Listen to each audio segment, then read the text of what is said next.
আমাদের যে একটি লম্ববৃত্তাকার চোঙ সেটাকে যদি আমরা একটি পাইপের মতো করে ভাবি, তাহলে পাইপটি কি থাকবে? পাইপটি একটা নির্দিষ্ট পরিমাণ লম্বা হবে।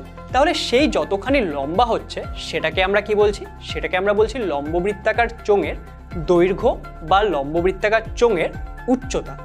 এবার দেখো, আমরা যদি একটি পাইপ নিয়ে দেখি, তাকে আমরা কি দেখতে পাবো? তার এক পাশে আমরা একটি বৃত্তাকার তল দেখতে পাবো এবং ঠিক অপোজিট পাশেও একটি বৃত্তাকার তল দেখতে পাবো।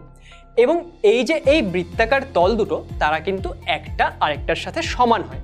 এবার এই যে বৃত্ত, তার কি থাকবে? তার একটি নির্দিষ্ট ব্যাসার্ধ থাকবে। তাহলে সেই যে ব্যাসার্ধ, সেটাকেই আমরা কি বলছি? সেটাকে আমরা বলছি চোঙের ব্যাসার্ধ। লম্ববৃত্তাকার চোঙের পার্শ্বতলের ক্ষেত্রফল। এবার পার্শ্বতল বলতে কি বোঝায়?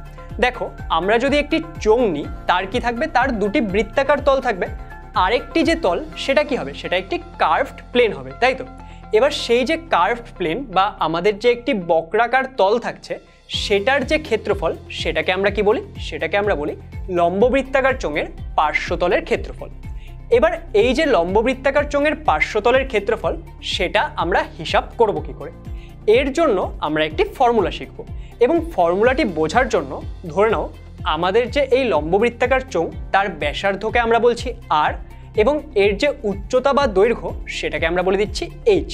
তাহলে একটি লম্ববৃত্তাকার চোঙের ব্যাসার্ধ যদি আর হয় এবং তার উচ্চতা যদি এইচ হয়, তাহলে এই যে লম্ববৃত্তাকার চোঙ, এর পার্শ্বতলের ক্ষেত্রফল কত আসবে? সেটা আসবে 2πr/h, যেখানে পাই কি?